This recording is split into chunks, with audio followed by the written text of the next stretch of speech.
Bismillah, velhamdülillah, ve salatu ve selamu ala Resulillah, amma ba'd. Assalamu alaikum ve rahmetullahi ve berekatuh.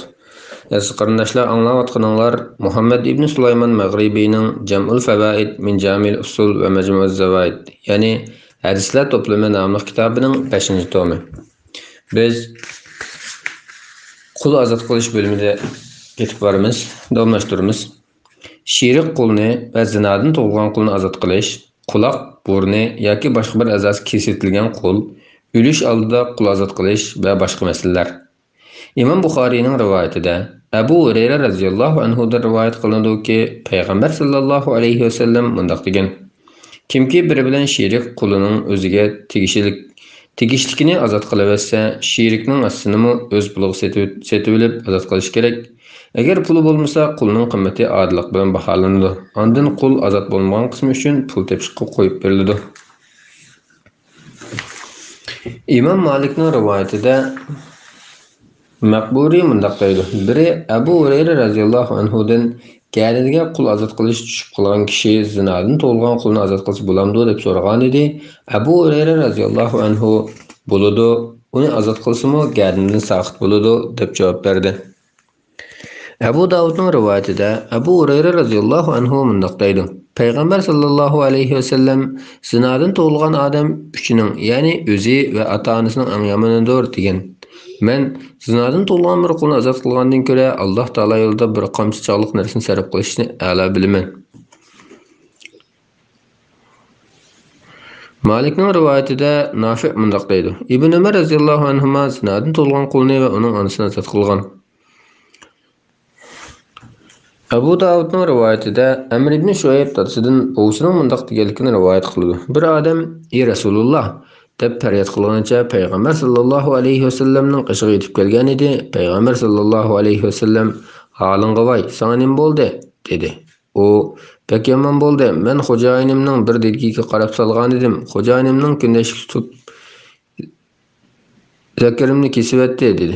Payg'ambar sallallohu alayhi vasallam yendikilarga: "Bu odam tepkilinglar" dedi. Ular uni izlagan bo'lsam topolmadi. Shuning bilan payg'ambar sallallohu alayhi vasallam qulga: "Sen ketgan azod bo'lding" dedi. Qul: "Ey Rasululloh, men kimga yordam qilaman" deb so'ragan edi.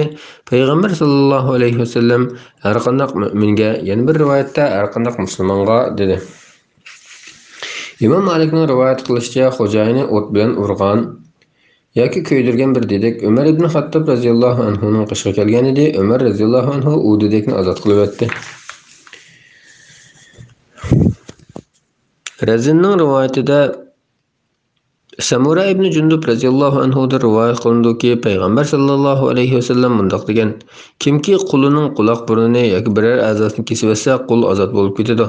Mubada qul boshqa birining bo'lsa, uning qimmatidan tushib ketgan qismini to'laydi. Razinning rivoyatida Abu Hurayra radhiyallohu anhu da rivoyat qilinadiki, payg'ambar sallallohu alayhi vasallam mundaq degan: Kimki qulning quloq burnini yoki biror a'zosini kesib olsa, qul azod bo'lib ketadi. Mubada qul boshqa birining bo'lsa, jinoyatiga tushlik qismini to'laydi. Agar uni azod kishi o'ltirib qo'ysa, qimmatini xo'jayiniga to'lab beradi. Muslimning rivoyatida Imron ibn Husayn radhiyallohu anhu mundaq deydi: Bir odam o'lish oldida 6 nafar qulni azod qilib etdi. Uning bu qullardan boshqa mol-mulki yo'q edi.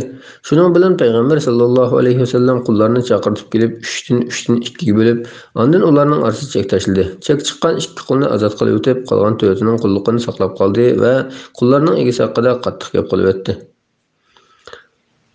Abu Davudning rivoyatida payg'ambar sallallohu alayhi vasallam mundaq degan: Agar men uning dafn qilinishidan ilgari hozir bo'lgan bo'lsam, u musulmonning qabristoniga dafn qilinmaydi. Tirmiziyning rivoyatida Samura radhiyallohu anhu rivoyat qilinadiki, payg'ambar sallallohu alayhi vasallam mundaq degan: Kimning qo'liga yaqin tuqqani quloqla tushib qolsa, azod bo'lib ketadi. Abu Davudning rivoyatida Safina radhiyallohu anhu mundaq deydi: Men Ummu Salama radhiyallohu anhaning quli edim. U menga: "Men seni azod qilib o'taman, lekin hayoting bo'yicha payg'ambar sallallohu alayhi vasallamning xizmatini qilishingni shart qilaman" degan edi. Menga buni shart qilmasangmi, men hayotli bo'lsam payg'ambar sallallohu alayhi vasallamdan ayrilmayman dedim. Shunday qilib, u meni osh shart bilan azod qilib etdi. Imom Malikning rivoyatida Yahya ibn Sa'id mundaq deydi: Abdurrahman ibn Abu Bakr uxlab o'tib vafot bo'lib ketgan edi. Peygamber sallallahu aleyhi ve sellem'nin ayali Aişe radhiyallohu anha onun namida bir muncha qulni azod qilib etdi. Abu Davudning rivoyatida Abdullah ibn Umar radhiyallohu anhudan rivoyat qilinadiki, Payg'ambar sallallohu alayhi va sallam mundoq degan: Kimki pul mali bor qulni azod qilsa, bu pul mal qulga qoladi. Faqat xo'jayin uning o'ziga qilishini shart qilgan bo'lsa, xo'jayini qoladi. Malikning rivoyatida Rabi'a ibn Abu Abdurrahman mundoq deydi: Zubayr ibn Awwam radhiyallohu anhu bir qulni setib olib azod qilib etdi. Uning o'r ayoldan tug'ilgan bolalari bor edi. Zubayr radhiyallohu anhu uni azod qilganda, ularning birasiga egachlik qilish haqqining o'z qo'lida qolishini shart qildi. Biroq u qullarning birasi onasining egachligida, balki bizning egachligimizda bo'ladi dedi. Shuning bilan ular davolashib, Osman ibn Affan radhiyallohu anhuning qishiga borgan edi. Osman radhiyallohu anhu ularning birasiga egachlik qilish haqqining Zubayr radhiyallohu anhuga bo'lganligiga hukm qildi. İmam Malikning rivoyatida Payg'ambar sallallohu alayhi va sallamning ayoli Aisha radhiyallohu anha mundoq deydi: Biri Payg'ambar sallallohu alayhi va sallamdan qandoq qulni azod qilishning eng afzal ekanligi to'g'risida so'ragan edi. Payg'ambar sallallohu alayhi va sallam puli eng qimmat, egasiga eng asl hisoblangan qul deb javob berdi. İmam Buxoriyning rivoyatida Abu Hurayra radhiyallohu anhu mundoq deydi: Men bir qulim bilan billa islomga kirish uchun ketib o'tib yo'lda ezib ketdik va bir-birimizni yuttirib qo'ydik. Keyin men Payg'ambar sallallohu alayhi va sallam bilan birga o'ltirsam, qulim kelgan edi. Payg'ambar sallallohu alayhi va sallam: "Ey Abu Hurayra, qarag'ana, quling seni deb kepti" dedi. Men seni guvoh qilmanki, u azoddir dedim. Assalomu alaykum va rahmatullohi va barakatuh.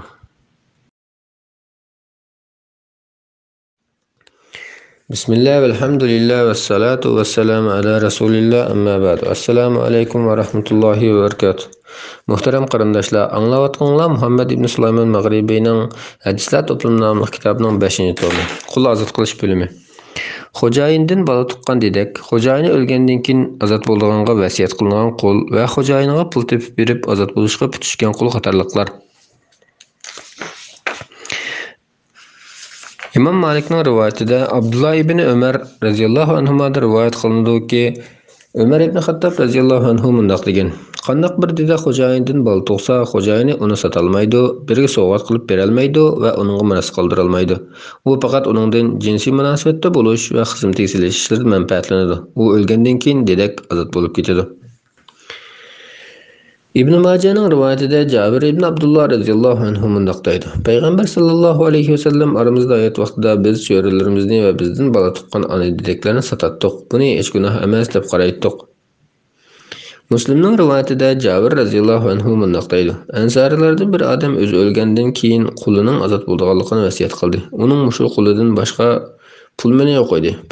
Payg'ambar sallallohu alayhi va sallam uni sotdi. Uni Ibn ham setib oldi. U Qibti millatidan kelib chiqqan qul bo'lib, Abdullah ibn Zubayr radhiyallohu anhuning xalifaligining dastlabki yili vafot bo'lib ketdi. Imom Muslimning rivoyatida Payg'ambar sallallohu alayhi va sallam u qulni 800 tengaga setib, pulini uningga berdi va eng avval o'zingga sadiq qilgin. O'zingni eshib qolganini bola-chaqalaringga, ularni eshib qolganini tuqqanlaringga, ulardan eshib qolganini atrofingdagi muhtojlarga sadiq qilib bergin dedi. Abu Davudning rivoyatida Amr ibn Shuayb dadasi orqali Bo'sadan Payg'ambar sallallohu alayhi va sallamning mundoq deganligini rivoyat qilgan. Xo'jayiniga ma'lum miqdorda pul tepib berib azod bo'lishga pishgan qulning ustida bir tanga chog'liq pul qolsa, qullik holatida qoladi.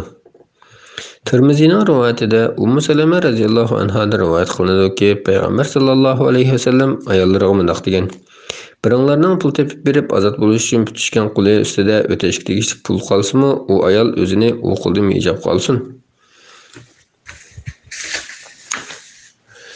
Razinning rivoyatida Umar ibn Anas mundoq deydi: Sirinning hali ko'p pul meni bor edi. U Anas radhiyallohu anhudan pul tepib berib o'zini ijod qilishga tutishni talab qilgan edi. Anas radhiyallohu anhu unimidi. Shuning bilan Sirin Umar radhiyallohu anhuning qishiga berib ahvolni aytgan edi. Umar radhiyallohu anhu Anas radhiyallohu anhuni chaqirib kelib, uning bilan to'xtam tuzgan dedi. Biroq Anas radhiyallohu anhu yana unimgan edi. Umar radhiyallohu anhu uningga dar urdi va qullaringlardan to'xtam tuzishni tilaydiganlar, ya'ni xo'jasiga muayyan pul mol to'lash sharti bilan o'zining ozod qilinishini tilaydiganlar bilan agar ularning sadoqatini bayqasanglar to'xtam tuzinglar degan oyatni o'qib berdi. Shuning bilan Anas radhiyallohu anhu Sirin bilan to'xtam tuzdi. İbn Jeriz mundaq deydi. Men atadan, agar qulimning pul meli barligini bilsam, uning bilan ozod bo'lish uchun tutishim vojibmi deb so'rasam, u men shuni qilishni faqat vojib deb qarayman dedi. Amr ibn Dinar mundaq deydi. Men atadan, sen buning vojibligini biror kishini rivoyat qilganmi deb so'rasam, u yo'q. Musa ibn Anasning menga aytib berishicha, sirin ozod bo'lish uchun Anas roziyallohu anhudan to'xtam tutishni talab qilgan ekan. U pul meli ko'p pul edi dedi va bu rivoyatni oxirigacha bayon qildi.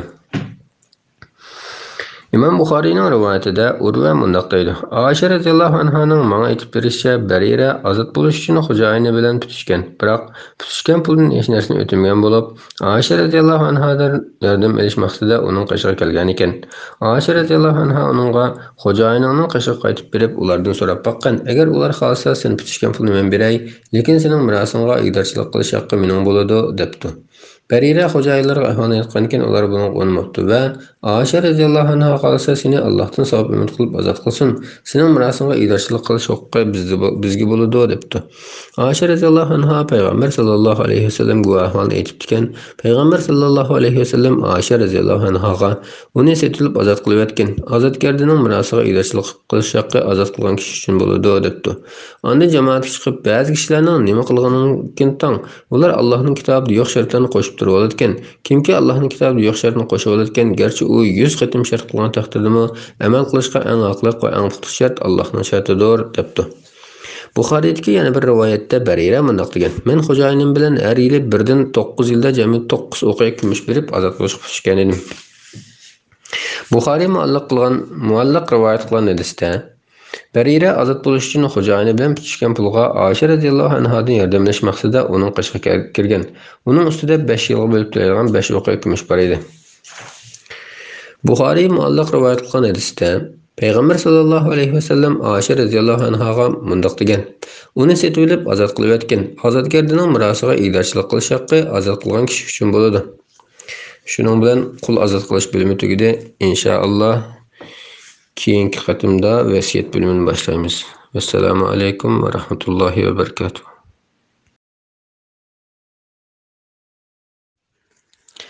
Bismillah, alhamdulillah, vassalatu vassalamu ala rasulillah, amma ba'd. Assalomu alaykum va rahmatullohi va barakatuh.